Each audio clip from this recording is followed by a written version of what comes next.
नमस्कार, आप देख रहे हैं जोहार झारखंड। आपके साथ मैं हूं अलीम अतर। शुरुआत बड़ी खबर से, और बड़ी खबर रांची में एटीएम के 1,81,00,000 गबन के मामले से जुड़ी हुई। मामले में 2 आरोपियों की गिरफ्तारी हुई है। बंगाल और बिहार से आरोपी गिरफ्तार हुए हैं। 62 लाख रुपए भी बरामद किए गए हैं। पहले 2 आरोपी से 5 लाख रुपए रिकवर हुए थे और अब 2 और आरोपियों की गिरफ्तारी हुई है। ओम प्रकाश हमारे साथ जुड़े हुए इस खबर पर ज्यादा जानकारी के लिए। ओम प्रकाश, क्या कुछ जानकारी है? जी बता दें अलीम की पूरे मामले में जो 1,81,00,000 रुपए का एटीएम से गबन का मामला आया था, उस मामले में अरगोड़ा पुलिस ने कार्रवाई करते हुए 2 और आरोपियों को गिरफ्तार किया है। ये दोनों आरोपी जो हैं वो एक जो बंगाल में छिपा हुआ था कोलकाता से, उसे गिरफ्तार किया गया है, तो दूसरे को बिहार इलाके से गिरफ्तार किया गया।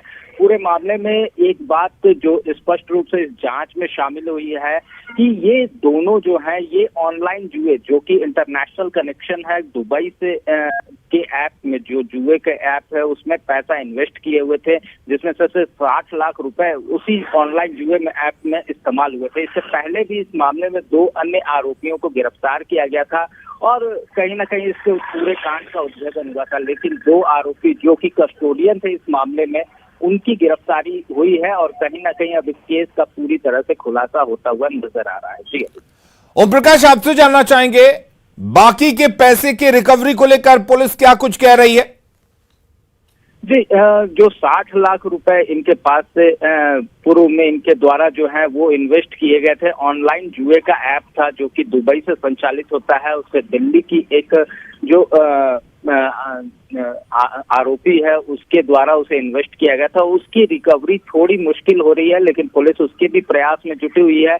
हालांकि अब तक इस पूरे मामले में 70 लाख रुपए की रिकवरी हुई है। वर्तमान में 65 लाख और इससे पहले 5 लाख की रिकवरी हुई है, लेकिन और जो पैसे हैं उसकी तलाश की जा रही है और कहीं ना कहीं उसी में से वो 60 लाख रुपए जो कि ऑनलाइन जुए के ऐप में है। चलिए ओम प्रकाश, बहुत शुक्रिया आपका तमाम जानकारी देने के लिए। अगली खबर का रुख करते हैं। बड़ी खबर, झारखंड हाईकोर्ट के सीनियर अधिवक्ता राजीव कुमार से जुड़े मामले में पश्चिम बंगाल पुलिस के जासूसी विभाग को कई महत्वपूर्ण दस्तावेज हाथ लगे हैं। जासूसी विभाग ने राजीव कुमार के आवास और उसके भाई के राइस मिल पर 10 घंटे से ज्यादा समय तक जांच पड़ताल की। इस जांच पड़ताल में मोबाइल फोन से लेकर बैंक पासबुक तक को जब्त किया गया। क्या है पूरा मामला, बता रहे न्यूज 18 संवाददाता अविनाश कुमार। के सीनियर एडवोकेट राजीव कुमार के मामले में पश्चिम बंगाल पुलिस की पड़ताल लगातार आगे बढ़ रही है। पश्चिम बंगाल से आई जासूसी विभाग ने कल उनके आवास और उनके भाई के राइस मिल पर दस्तावेजों को खंगाला। कहा जा रहा है कि मोबाइल फोन से लेकर आईपैड और बैंक पासबुक को जब्त किया गया है। बातें यह भी सामने आ रही हैं कि राजीव कुमार को जिस मामले में पकड़ा गया है उससे संबंधित कई तरह के दस्तावेज इसलिए खंगाले जा रहे हैं ताकि उसे प्रमाणित किया जा सके। उनके आवास से कुछ ऐसे भी कागजात मिले हैं जो शायद पश्चिम बंगाल के इस जासूसी विभाग के लिए भविष्य में कारगर साबित होगी और राजीव कुमार को लेकर जो बातें कही जा रही हैं, जो आरोप लगाए जा रहे हैं, उससे संबंधित दस्तावेज कैसे आगे बढ़ सके, उनसे संबंधित उनके आवास से मिले जो दस्तावेज हैं उसको कोर्ट तक सुपुर्द करने में कैसे सफलता मिले, इस ओर पश्चिम बंगाल की पुलिस आगे बढ़ रही है। आपको बता दें कि राजीव कुमार को पकड़े जाने के बाद से वैसे तो झारखंड में कई तरह के विरोध भी देखने को मिले थे, जब अधिवक्ताओं ने ये कहा था कि उन्हें फंसाया जा रहा है, लेकिन जैसे जैसे पश्चिम बंगाल पुलिस की जांच पड़ताल आगे बढ़ रही है वैसे वैसे संदेह का दायरा बढ़ते चला जा रहा है। न्यूज 18 के लिए रांची से अविनाश कुमार।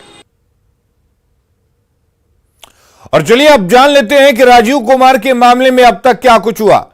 राजीव कुमार की 31 जुलाई को कोलकाता से गिरफ्तारी हुई। 50 लाख रुपए कैश के साथ गिरफ्तारी हुई है और कारोबारी को ब्लैकमेल करने का आरोप अधिवक्ता पर लगा है। पश्चिम बंगाल सीआईडी की रिमांड पर फिलहाल राजीव कुमार है और राजीव कुमार के बारे में यह कहा जा सकता है कि वो कई पीआईएल से चर्चा में आए। पश्चिम बंगाल सीआईडी ने रांची में छापा मारा और वसूली की बातचीत का ऑडियो वायरल हुआ। रांची के 2 ठिकानों पर छापेमारी की गई और ये 2 ठिकाने जो हैं वो अरगोड़ा और तुपुदाना के हैं जहां पर छापेमारी की गई। वकील राजीव कुमार के इन ठिकानों पर रेड में कैश के साथ पकड़े गए राजीव कुमार को ब्लैकमेलिंग करने का इन पर आरोप लगा है। बढ़ेंगे आगे। ईडी ने अवैध खनन मामले में खनन माफिया बच्चू यादव को गिरफ्तार कर लिया। बच्चू यादव पंकज मिश्रा और दाहू यादव का बेहद करीबी है।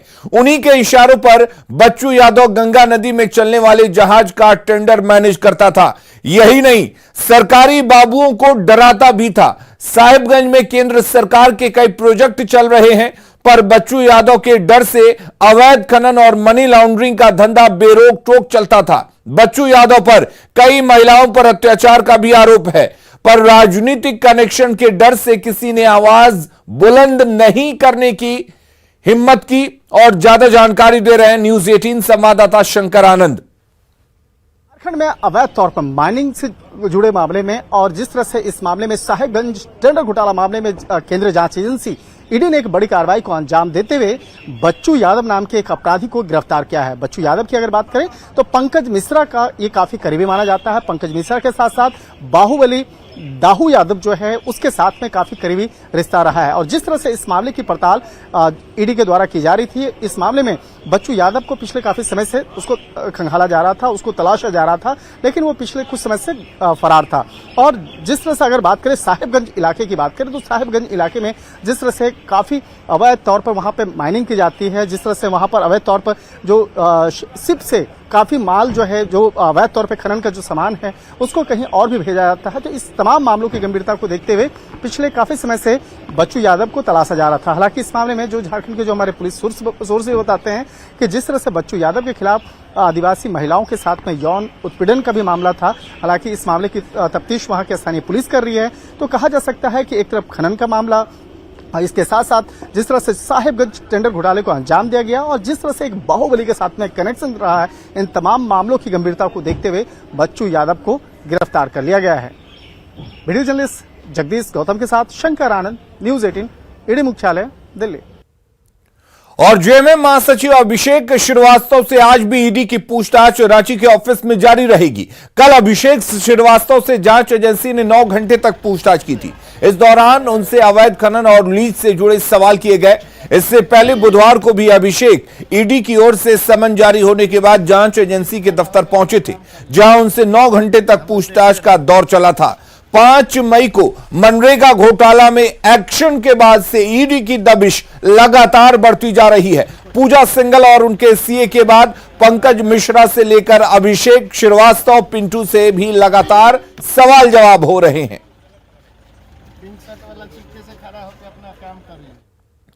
अगली खबर का रुख करते हैं। कैश कांड में कांग्रेस के 3 विधायकों की मुसीबत समय के साथ बढ़ती ही जा रही है। बंगाल सीआईडी जांच में 75 लाख रुपया पहले भी मिलने की बात सामने आने के बाद अब राजनीति गर्मा गई है। बीजेपी ने इस मामले में सीबीआई जांच की मांग की है ताकि मामले का खुलासा हो सके। वहीं कांग्रेस ने कहा है कि महेंद्र अग्रवाल वाले जैसे कितने लोगों को बीजेपी ने चुनी हुई सरकार को अपदस्थ करने के लिए लगाया है, यह बताना चाहिए। साफ मानते हैं कि ये एक साजिश थी कांग्रेस और झारखंड मुक्ति मोर्चा की, कांग्रेस के ही वोट बैंक को समाप्त करने की। एक अल्पसंख्यक और 2 आदिवासी विधायकों के खिलाफ षड्यंत्र करके झारखंड मुक्ति मोर्चा ने कांग्रेस के इन वोट बैंकों को एक तरीके से नेस्तनाबूद कर दिया। और अब तरह तरह की बातें आ रही हैं और आदतन ये हर एक चीज़ में भारतीय जनता पार्टी का नाम घसीटने की कोशिश करते हैं और बाई हुक और बाई क्रुक ये चाहते हैं किसी भी चीज़ में बीजेपी का कोई कनेक्शन निकल जाए। लेकिन हमारा मानना है कि जब तक इन्वेस्टिगेशन फ्री एंड फेयर नहीं होगा, चूंकि ये इसके तार अनेक राज्यों से जुड़े हुए हैं, तो सीबीआई इंक्वायरी ही एकमात्र ऑप्शन है। कि महेंद्र अग्रवाल जैसे कितने लोग उनके हैं पूरे देश में जिन्होंने पैसे का खेल खेल के लोकतांत्रिक सरकार को डिस्टर्ब करने का, गिराने का काम किया है। इसका ताजा उदाहरण महाराष्ट्र है, इसका उदाहरण राजस्थान है कि कैसे राजस्थान में भी प्रयास किया गया था, और इसका ताजा उदाहरण मध्य प्रदेश भी है। तो भारतीय जनता पार्टी का जो चाल और चरित्र है वो तो उजागर हुआ है।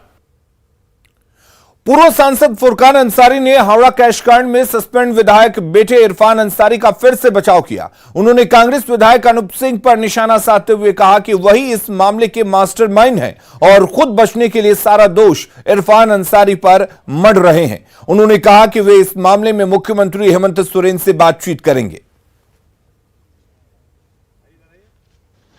वो कौन होता है इंटक उसमें से हल करने वाला?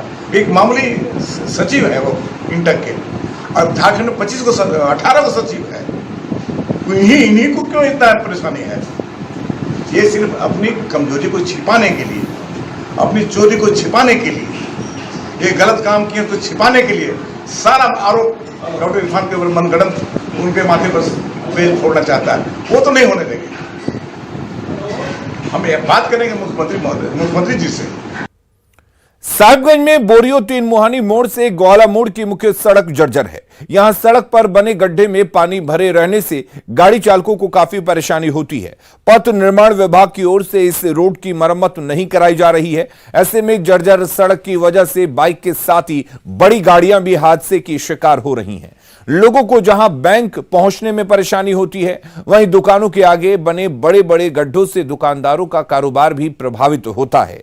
लोगों ने जिला प्रशासन से मांग की है कि जल्द से जल्द गड्ढे को भरा जाए, जिससे लोगों को बरसात में परेशानियों का सामना नहीं करना पड़े।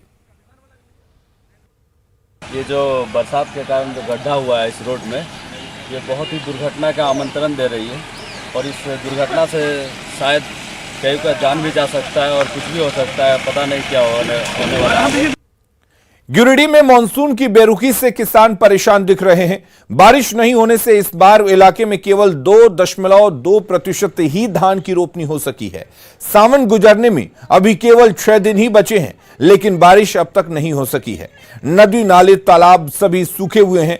बारिश की आस में लोगों ने सिंचाई के दूसरे साधनों से धान की रोपनी की है, लेकिन बारिश नहीं होने से अब इस फसल को बचाने में बड़ी चुनौती सामने आ रही है। वहीं कृषि विभाग की ओर से कम पानी में होने वाली धान की वैरायटी के साथ ही दलहन और तिलहन फसलों को भी लगाने की सलाह दी जा रही है।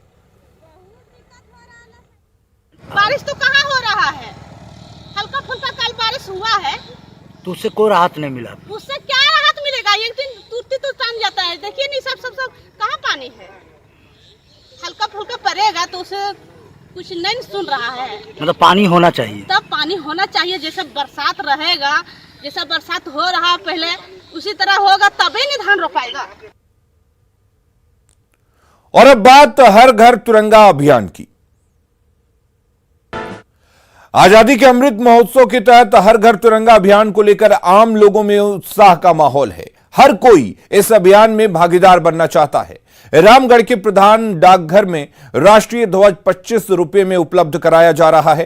प्रधान डाकघर के अलावे जिले के अन्य स्थानों पर 25 उप डाकघरों में भी तिरंगा बेचा जा रहा है। इसके तहत 4000 तिरंगा बेचे जाने की योजना है। वहीं लोग तिरंगा खरीदने डाकघर में भी पहुंच रहे हैं। रामगढ़ से अधिक जानकारी दे रहे हैं संवाददाता जावेद खान। अभी मैं मौजूद हूँ रामगढ़ के प्रधान डाकघर में। आप हमारे पीछे देख सकते हैं। दरअसल आज़ादी के अमृत महोत्सव के तहत हर घर तिरंगा अभियान को लेकर के यहाँ पर तैयारी की गई है। सीधे यहाँ के प्रधान डाकघर के पोस्टमास्टर से हम बात कराते हैं। यहाँ पर तिरंगा बिकने के लिए आया, कितना तिरंगा बिकने आया, क्या रेट है? अभी वर्तमान में हमारे यहाँ 470 आया था, जिसमें 25 मेरा शाखा डाकघर है, उसमें 10-20 करके डिस्ट्रीब्यूट किए हैं और यहाँ करीब 50-60 अभी बाकी है। अच्छा, है ना। तो ये आज़ादी का अमृत महोत्सव के अंतर्गत प्रत्येक डाकघर में घर में झंडा फहराने के लिए ऊपर से आदेश हुआ है, जिसके तहत ये बिक्री उपलब्ध कराया गया है। कितने का झंडा है? झंडा प्रति 25 रुपये में उपलब्ध है। अच्छा, लोग पहुंच रहे झंडे खरीदने? हाँ, अभी तक करीब मेरे यहाँ 120 आसपास सेल हो चुका है। अभी हाँ। कब से शुरुआत हुआ है? कल से शुरू। कब तक चलेगा? अभी चलेगा वो 12 तक। 13 से 15 तक तो ये फहराना है। तो 13 से 15 तक अपने अपने घरों में आम नागरिक जो है राष्ट्रीय ध्वज फहरा सकते हैं। इसके लिए डाकघर में 25 रुपये में झंडा मिल रहा है। एक यहाँ बात कराते हैं, बताइए डाकघर में झंडा बिक रहा है, कैसा लग रहा है आपको? बहुत अच्छा लग रहा है क्योंकि ये आज़ादी के सेलिब्रेट के लिए है।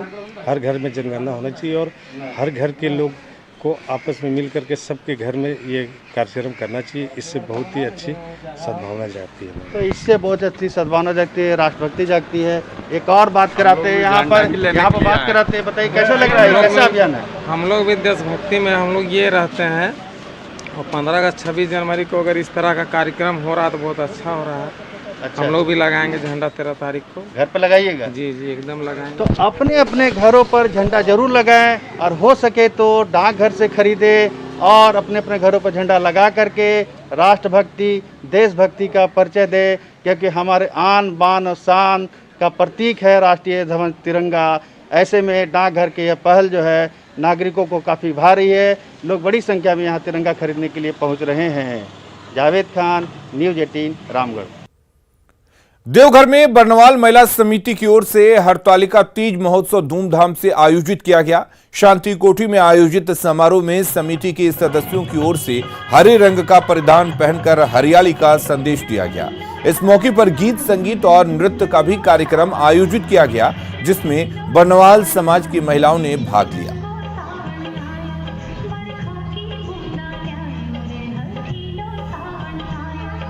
और अब देखते हैं झारखंड